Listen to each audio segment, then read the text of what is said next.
धन्यवाद देते हैं समय के लिए पिता परमेश्वर। आपसे प्रार्थना करते हैं प्रभु जी कि जो भी वचन आपने दिया पिता परमेश्वर वो सबकी आत्मिक उन्नति के लिए होने पाए परमेश्वर। और आप यहाँ पर बैठे हर एक जन से बातचीत करें पिता परमेश्वर प्रभु, क्योंकि आप सामर्थ्य है परमेश्वर पिता प्रभु जी। हम प्रार्थना करते हैं सारे रोकने और उलझाने वाली बातों को, डिस्टर्बेंस को इस समय में यीशु मसीह के नाम से डांटती हूँ, बांधती और दूर करती हूँ। इस समय पवित्र आत्मा जी आपका कब्जा, आपका नियंत्रण यहाँ पर होने पाए और आप यहाँ पर चले फिरे पिता परमेश्वर प्रभु, क्योंकि आप हर एक जन को उनके नाम से जानते हैं परमेश्वर पिता प्रभु जी। आगे के सारे समय को आपके हाथ में सौंपते हैं पवित्र आत्मा जी। मैं अपने आप को पीछे हटाती हूँ और आपको आगे करती हूँ। आपका सारा नियंत्रण यहाँ पर होने पाए यीशु मसीह के नाम से मांगती हूँ, आमीन आमीन। आप सबको जय मसीह की जय। लेकिन जो मेरा विषय है बहुत ही सुंदर है और वो हमारे जीवन में जैसा हम रेगुलर अपने जीवन को जीते हैं, व्यवहारिक तौर से जो हम करना चाहते हैं वैसी चीजों को प्रभु यीशु मसीह ने शिक्षाओं के रूप में बताया और वो चीजें हमारे जीवन में बहुत जरूरी है कि हम उसको करें। Hallelujah hallelujah. क्योंकि जब हम प्रभु यीशु मसीह को नहीं जानते थे तो हम जैसे मर्जी जीवन जी रहे थे, लेकिन जब प्रभु यीशु मसीह ने अपने वचन में कहा कि तुम्हें ऐसे करना है, तुम्हें ऐसे नहीं करना, तो हम अपने आप ही बदलते चले गए। Hallelujah hallelujah. और वचन ही क्या करता है, हमें बदल देता है, क्योंकि वचन ही परमेश्वर है। बाइबल में लिखा है कि यूहन्ना की पुस्तक में लिखा है कि परमेश्वर का वचन कहता है आदि में वचन था, वचन परमेश्वर के साथ था और वचन ही परमेश्वर था। तो यूहन्ना में परमेश्वर ने कहा है कि वचन ही परमेश्वर है। और जब मैं और आप परमेश्वर के वचन को पढ़ते हैं तो मैं और आप जानते हैं कि प्रभु यीशु मसीह हमारे से क्या चाहता है, प्रभु यीशु मसीह हमारी जिंदगी में क्या करना चाहता है। सो आज जो मेरा विषय है वो ज्यादा मुश्किल नहीं है, लेकिन वो व्यवहारिक है। Hallelujah hallelujah. जो चीजें हम लोग करते हैं परमेश्वर कुछ चीजों को चाहता है कि हम करें, कुछ चीजों को वो चाहता है कि हम ना करें। सो मेरा जो विषय है वो ये है किन बातों को नहीं करना है मसीह जीवन में और किन बातों को करना है। मैं दोनों चीजों को साथ साथ ही बताऊंगी, क्योंकि अलग अलग मैं अगर बताऊंगी तो पॉइंट बहुत ज्यादा हो जाएंगे। तो थोड़ी सी बातों को मैं बताऊंगी और मैं बताना चाहती हूँ कि किन बातों को नहीं करना है मसीह जीवन में और किन बातों को करना है। इस समय हम ध्यान से सुनेंगे। सारे बच्चे लोग, आप लोगों के लिए दिए ये वचन, ठीक है? ध्यान से सुनिए। किन बातों को करना है और किन बातों को नहीं करना मसीह जीवन के अंदर। पहली बात मत्ती रचित सुसमाचार उसका 6 अध्याय में लिखा है पहले पद में, सावधान रहो कि तुम मनुष्य को दिखाने के लिए अपने धर्म के काम ना करो, नहीं तो अपने स्वर्गीय पिता से कुछ भी फल ना पाओगे। इसलिए जब तू दान करे तो अपने आगे तुरही ना बजवा, जैसे कि कपट सभाओं और गलियों में करते हैं, ताकि लोग उनकी बड़ाई करें। मैं तुमसे सच सच कहता हूँ कि वे अपना प्रतिफल पा चुके हैं। परंतु जब तू दान करे तो जो तेरा दाहिना हाथ करता है उसे तेरा बायां हाथ भी जानने ना पाए, ताकि तेरा दान गुप्त रहे और जब तेरा पिता जो गुप्त में देखता है तुझे प्रतिफल दे। Hallelujah hallelujah. पहली बात, किन बातों को करना है मसीह जीवन में और किन बातों को नहीं करना। जब हम परमेश्वर के लिए भेंट लेकर आते हैं परमेश्वर के राज्य में होने के लिए, तो हम क्या करें, उसको दिखाने के लिए ना दें। क्योंकि कई लोग पहले से बोल देते हैं ना कि हमारा नाम आना चाहिए। कई लोग बोलते हैं ना कि हम इतना इतना पैसा देंगे और हमारा नाम आप सबके सामने अनाउंस करना कि हमने इतना दिया। तो ऐसा परमेश्वर नहीं चाहता कि हम ऐसा दे कि हम दूसरे को दिखाकर दे। ऐसा परमेश्वर नहीं चाहता।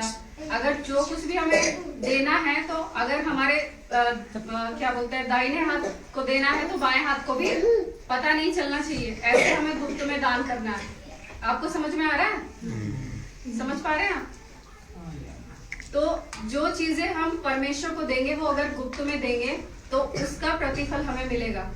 और अगर हम क्या करेंगे, सबके सामने तुरही बजवा देंगे कि मैंने इतना दिया, मैंने इतने पैसे दिए और इतना अनाउंस करवा देंगे सब जगह, तो उसका कोई प्रतिफल नहीं है। लिखा है बाइबल के अंदर कि वो अपना प्रतिफल पा चुके हैं। जो भी आप दान करोगे और वो लोगों ने सुन लिया, उसका प्रतिफल आपको क्या हो गया, उसी समय मिल गया।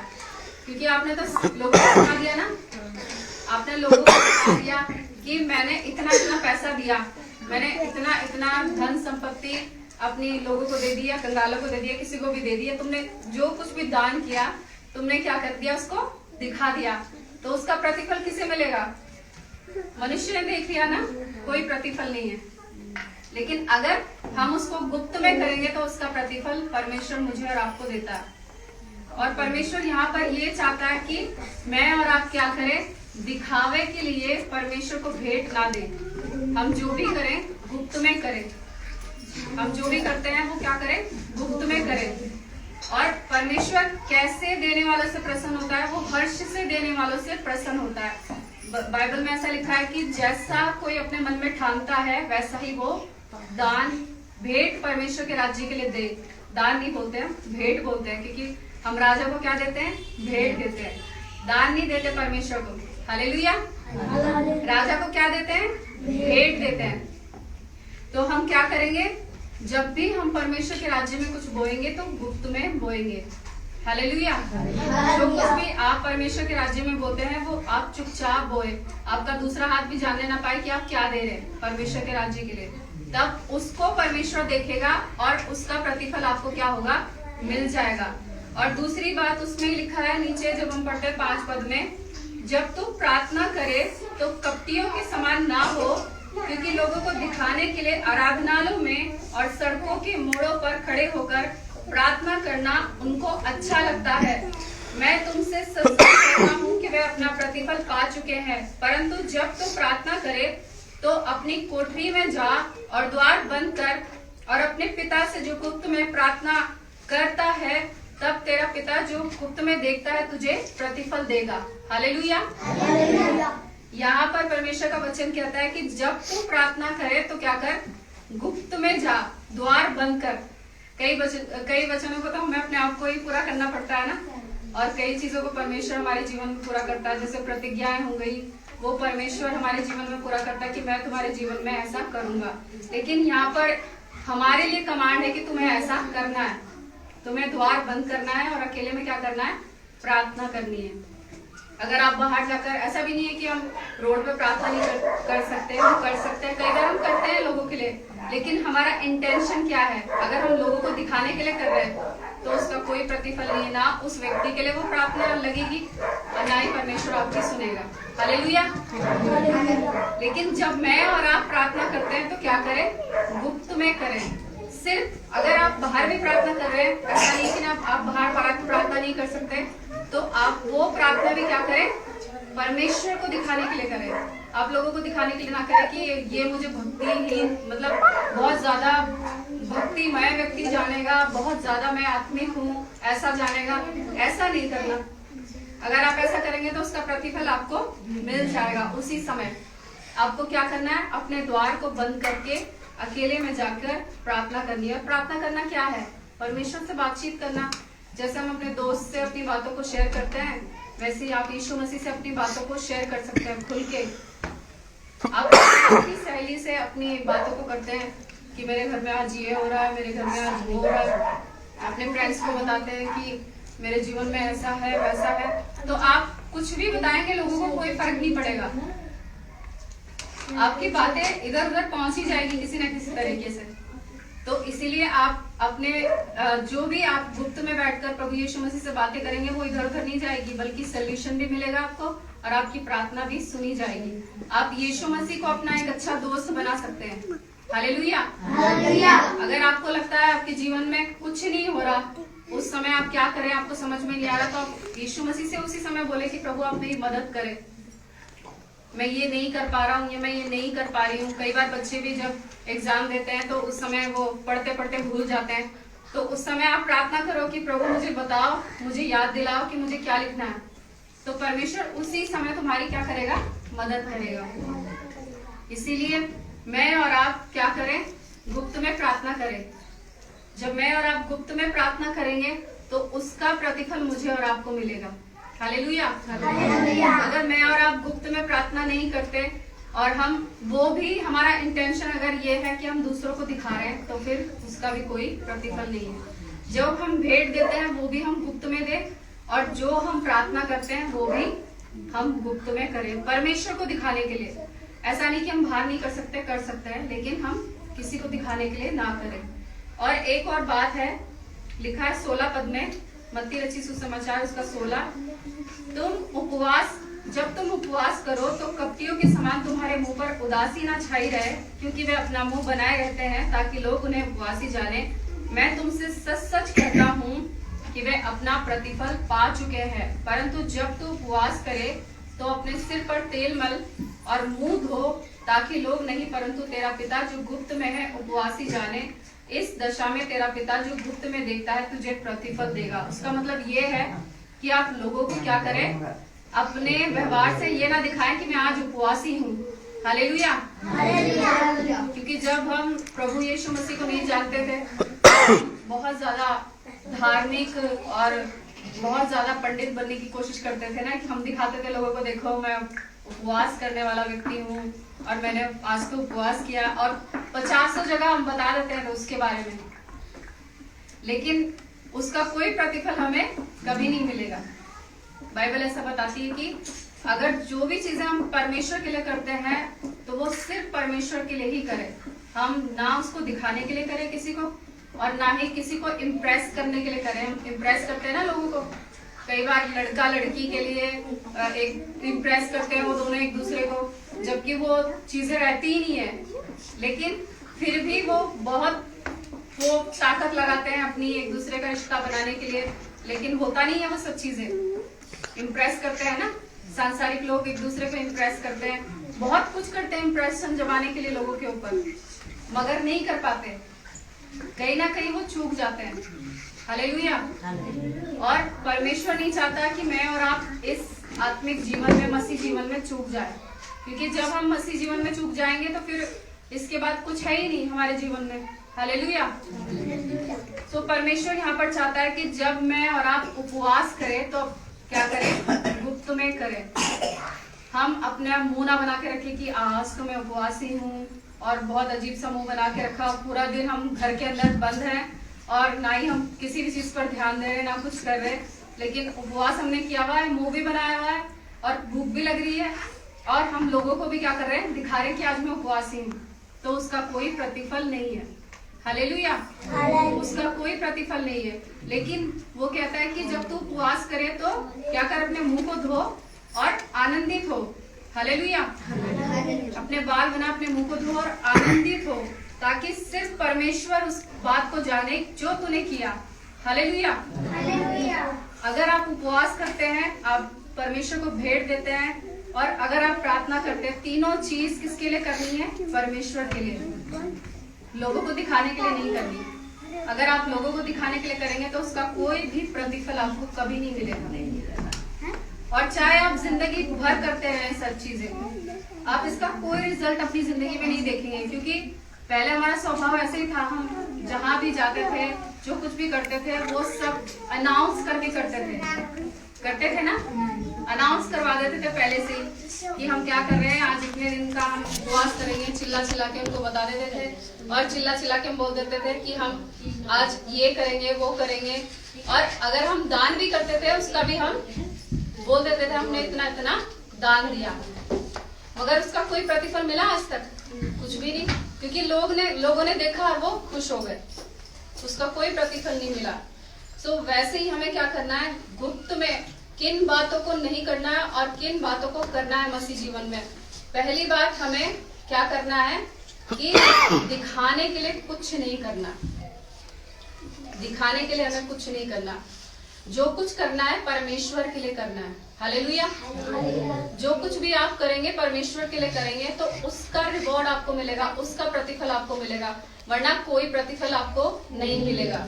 और अगर आप प्रार्थना करते हैं, उपवास करते हैं और आप भेंट देते हैं परमेश्वर को, तो आप क्या करें, गुप्त में दें। और दूसरी बात यह है, लिखा है मत्ती रचित सुसमाचार उसका 6:22 में, शरीर का दिया तो आंख है, इसलिए यदि तेरी आंख निर्मल हो तो तेरा सारा शरीर भी उजाला होगा, परंतु यदि तेरी आंख बुरी हो तो तेरा सारा शरीर भी अंधियारा होगा। इस कारण वह उजाला जो तुझ में है, यदि अंधकार हो तो वह कैसा अंधकार बड़ा होगा। हालेलुया।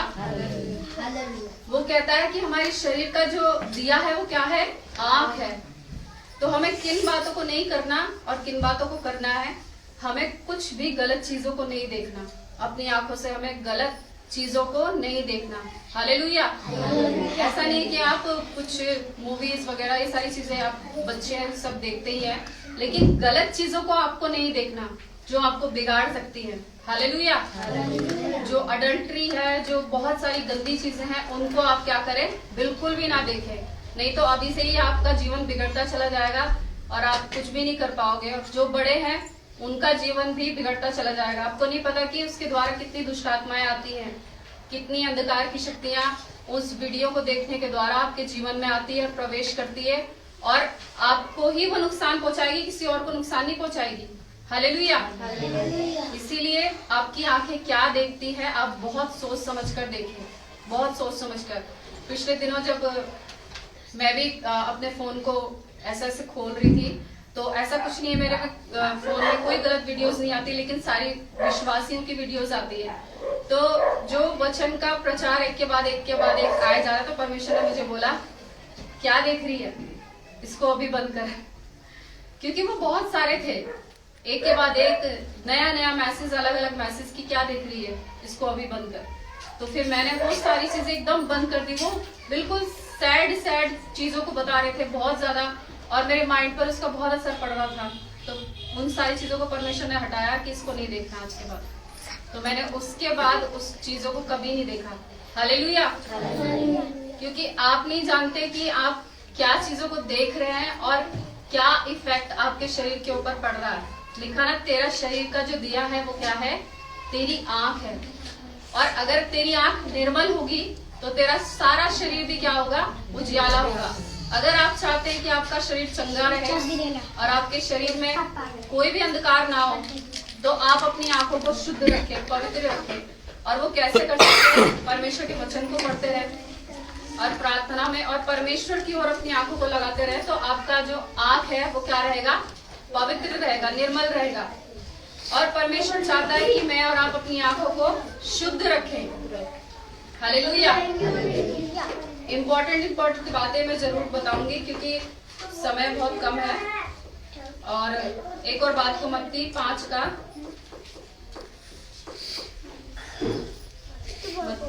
का 33 वचन, ये अक्सर ही हमारे जीवन में बहुत होता है। ये मतलब सोच लो कि बचपन से हमें सिखाया जाता है ये सारी चीजें ना। मत्ती 5 का 33 में लिखा है, फिर तुम सुन चुके हो कि पूर्व काल के लोगों से कहा गया था, झूठी शपथ ना खाना, प्रभु के लिए अपनी शपथ को पूरी करना। परंतु मैं तुमसे कहता हूँ कि कभी भी शपथ ना खाना, ना तो स्वर्ग की, क्योंकि वह परमेश्वर का सिंहासन है, ना धरती की, क्योंकि वह उसके पांव की चौकी है, ना यरूशलेम की, क्योंकि वह महाराजा का नगर है। अपने सिर की भी शपथ ना खाना, क्योंकि तूने एक बाल को भी ना तो उजला किया ना काला कर सकता है, परंतु तुम्हारी बात हाँ की हाँ और नहीं की नहीं हो, क्योंकि जो कुछ इससे अधिक होता है वो बुराई से होता है। हालेलुया। बचपन से हमें सिखाया जाता है ना, हम बात में बोलते हैं माँ की कसम, बहन की कसम, पता नहीं किस किस की कसम हम खा लेते हैं अपनी बात को साबित करने के लिए।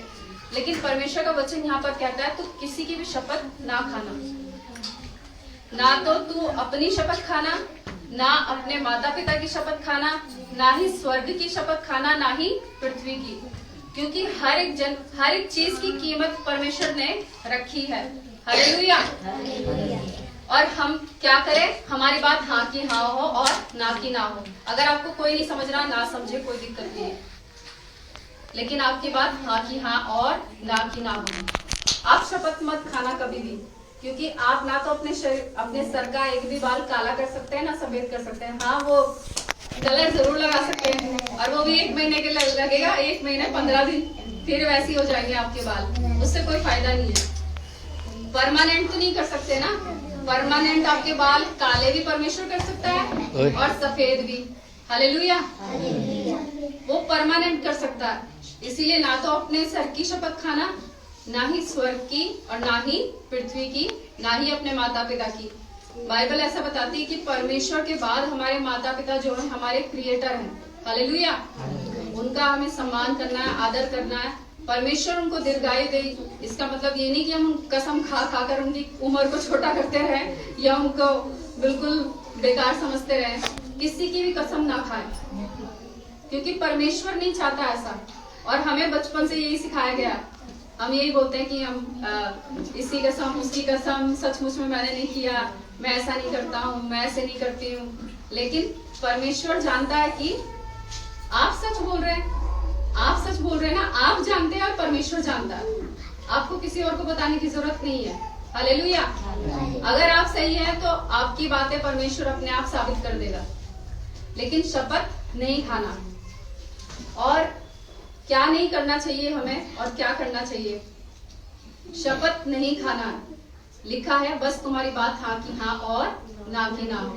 और एक बात को मैं आपको बताना चाहती हूँ, लिखा है मत्ती रचित सुसमाचार उसका 5 अध्याय और 43 मैं आपके लिए पढ़ रही हूँ। लिखा है इसमें, तुम सुन चुके हो कि कहा गया था अपने पड़ोसी से प्रेम रखना और अपने बैरी से बैर, परंतु मैं तुमसे कहता हूँ कि अपने बैरियों से प्रेम रखो और अपने सताने वालों के लिए प्रार्थना करो, जिससे तुम अपने स्वर्गीय पिता की संतान ठहरोगे, क्योंकि वह भले और बुरे दोनों में अपना सूर्य उदय करता है और धर्मी और अधर्मी दोनों पर मेह बरसाता है।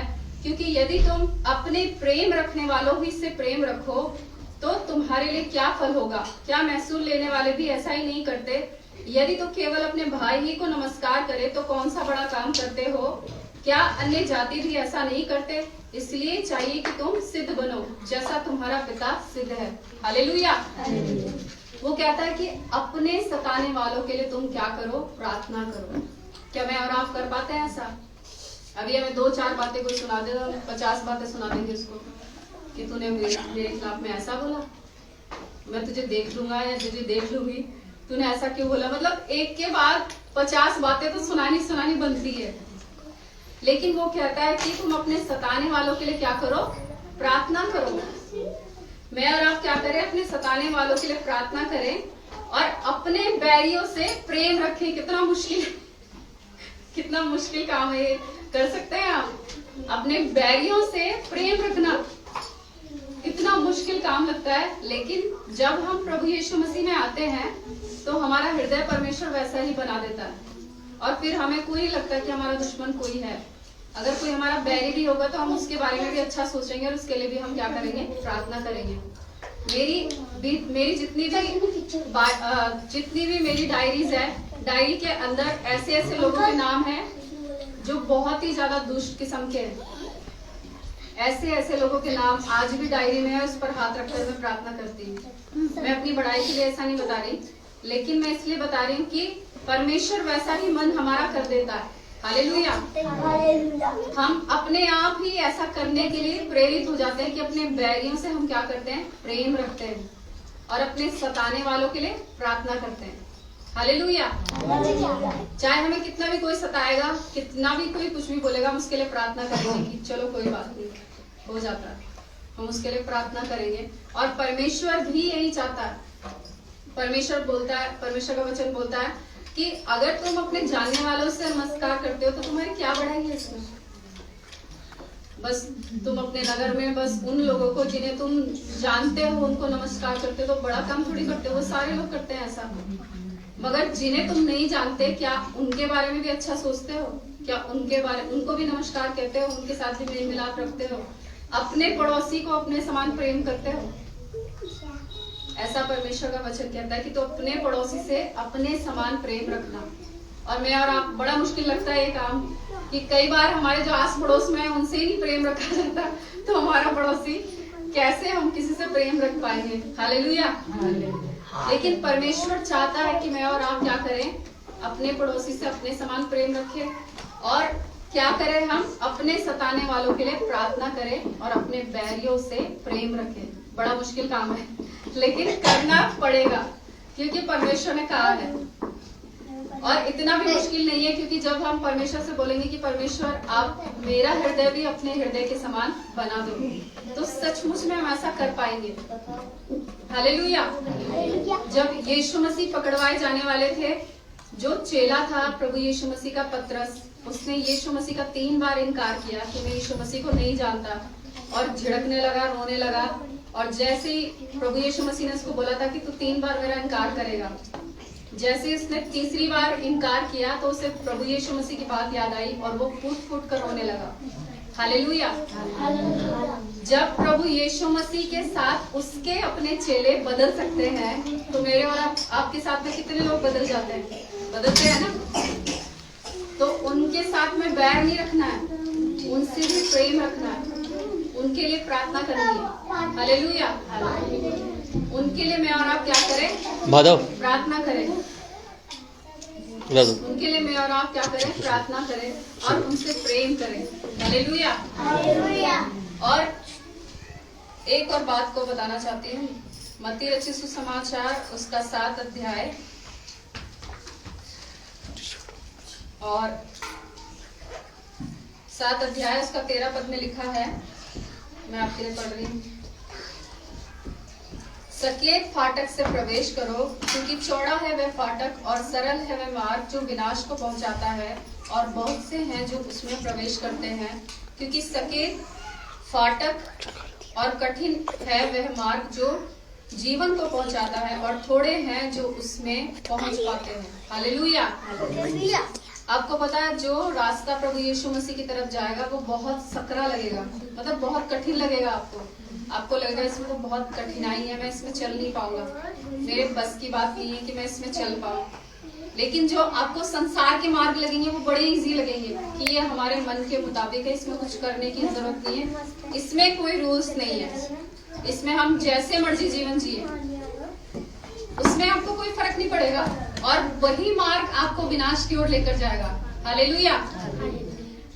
अगर विनाश की ओर जाना है तो आप उस मार्ग पर जाएंगे जो आपको बहुत अच्छा लगता होगा, लेकिन अगर आप जीवन की ओर जाएंगे जो प्रभु यीशु मसीह का रास्ता होगा, अगर आप उसके ऊपर जाएंगे तो आपको बहुत कठिन लगेगा वो मार्ग, लेकिन वही आपको जीवन देगा। और जगह और चीजों में और संसार की ओर अगर आप जाएंगे तो विनाश की ओर, लिखा है ना कि चौड़ा है वो मार्ग जो विनाश की ओर लेकर जाता है, और सकरा है वो मार्ग जो जीवन की ओर लेकर जाता है, और थोड़े ही लोग हैं जो उसमें प्रवेश कर पाते हैं। क्योंकि कई लोग तो तकलीफों को सह नहीं पाते और वो सारी चीजों को सह नहीं पाते, वो बोलते हैं कोई ईश्वर नहीं है, कोई परमेश्वर नहीं है, और फिर वो सारी पुरानी बातों में अपने जीवन में फिर से लौट जाते हैं। लेकिन परमेश्वर ऐसा नहीं चाहता। परमेश्वर चाहता है कि मैं और आप उसी द्वार में प्रवेश करें जिस द्वार में परमेश्वर हमें, उसी रास्ते में प्रवेश करे जिसमें वो चलाना चाहता है। हालेलुया। तो क्या नहीं करना, हमें गलत रास्ते पर नहीं चलना, लेकिन सही रास्ते पर चलना है। क्या करना है और क्या नहीं करना? गलत रास्ते पर नहीं चलना और सही रास्ते पर चलना है। और सही रास्ता कौन सा है? यीशु मसीह।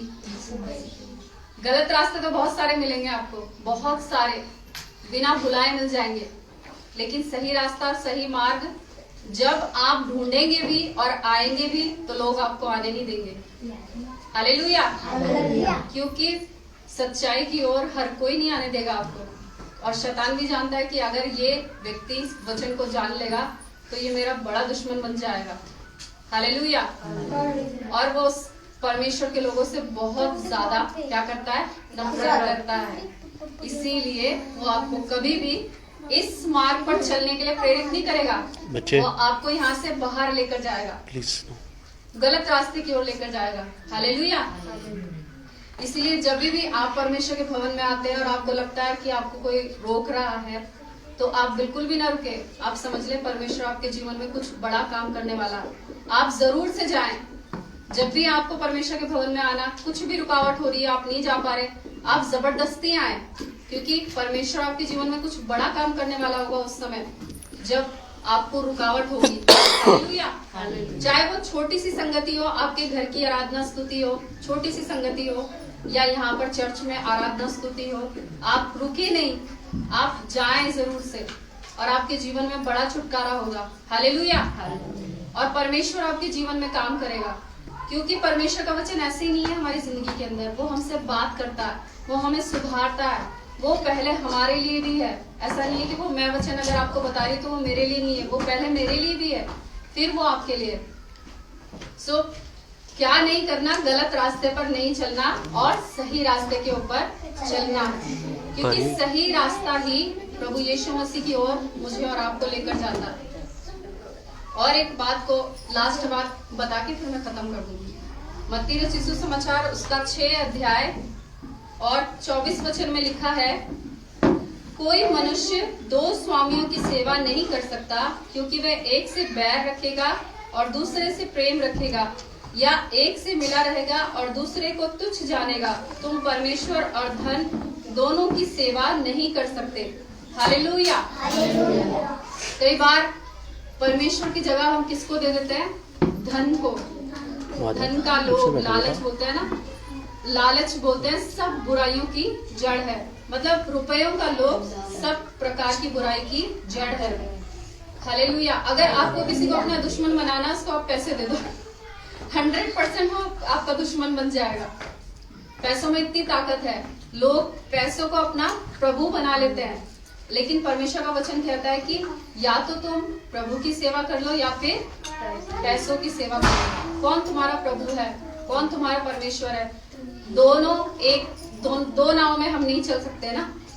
ऐसा नहीं है कि पैसा कमाना नहीं है, बिल्कुल छोड़ देना है, लेकिन उसका आदि मतलब उसी की खोज में लगे रहना, उसी में लीन रहना, लालच करना, वो सब परमेश्वर नहीं चाहता। लेकिन परमेश्वर चाहता है कि हम हमारी दिनचर्या का जो भी काम हमें दिया जाता है, जो हम करते हैं बाहर जाकर, वो कमाएं, ईमानदारी से काम करें, सब चीजों को करें, लेकिन किसी भी चीज का लालच ना करें। हालेलुया। हम लालच ना करें। उसमें लिखा है बाइबल के अंदर 33 पद में, इसलिए तुम परमेश्वर के राज्य उसके धर्म की खोज करो, तो ये वस्तुएं तुम्हें अपने आप मिल जाएगी। हालेलुया। जब मैं और आप उसके राज्य की, उसके धर्म की खोज करेंगे, तो ये सारी वस्तुएं मुझे और आपको मिल जाएंगी। हमें खोजने की जरूरत नहीं पड़ेगी। पर ऐसा भी नहीं है कि आप बैठ जाएं, आप कुछ भी ना करें। आपको जो काम दिया गया है, जो काम आप बाहर जाकर करते हैं, वो आप उसको करते रहें, ईमानदारी से करें। हालेलुया। और जो भी पैसा आपको ईमानदारी से मिलता है, उसी पैसे में परमेश्वर आपको बहुत आशीष देगा और बहुत बढ़ाएगा। हालेलुया। आपको किसी से पैसे मांगने की जरूरत नहीं पड़ेगी, किसी के आगे हाथ फैलाने की भी जरूरत नहीं पड़ेगी, क्योंकि परमेश्वर उन्हीं पैसों में, आपकी मेहनत के पैसों में बहुत आशीष देगा। और उसमें से भी आप जो परमेश्वर का है वो परमेश्वर को दे। हालेलुया। जैसे कि मैंने पहले ही बताया था, परमेश्वर का जो भेंट है वो आप परमेश्वर को दे, परमेश्वर के राज्य में, तब आप इतनी आशीषों को देखेंगे अपने जीवन में कि वो कभी खत्म नहीं होगी। हालेलुया। सो क्या नहीं करना है? पैसों का लालच नहीं करना, पैसों के पीछे नहीं भागना, पैसों को अपना प्रभु नहीं बनाना, लेकिन परमेश्वर प्रभु यीशु मसीह ही प्रभु है, उसको अपना प्रभु बनाना है और उसके पीछे भागते नहीं रहना। हालेलुया। सो कुछ बातों को मैंने बताई, है हमारी व्यवहारिक चीजें हैं जो हम मतलब कंटिन्यू हमारे जीवन में चलती रहती है।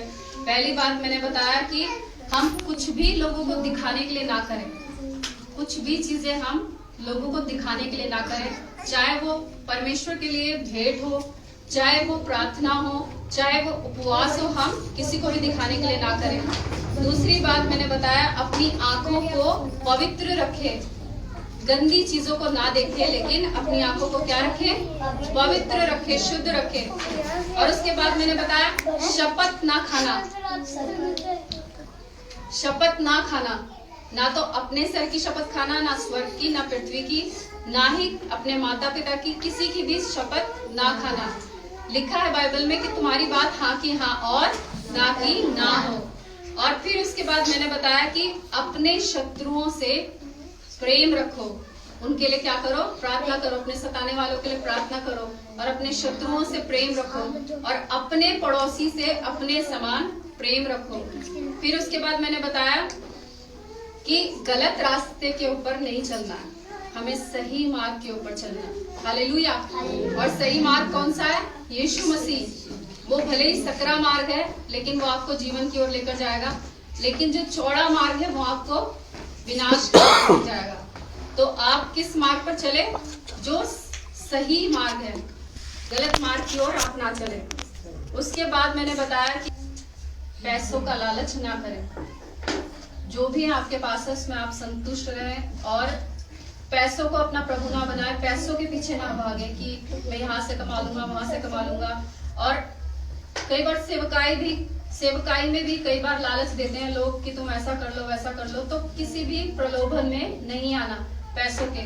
सिर्फ और सिर्फ परमेश्वर ही प्रभु है हमारा, पैसा हमारा प्रभु नहीं है।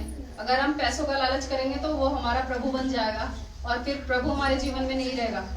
दो नाव में हमें पाँव नहीं रखना। हालेलुया। और एक लास्ट आखिरी बात बताकर फिर मैं इसके बाद खत्म कर दूंगी, फिर हम प्रार्थना में जाएंगे।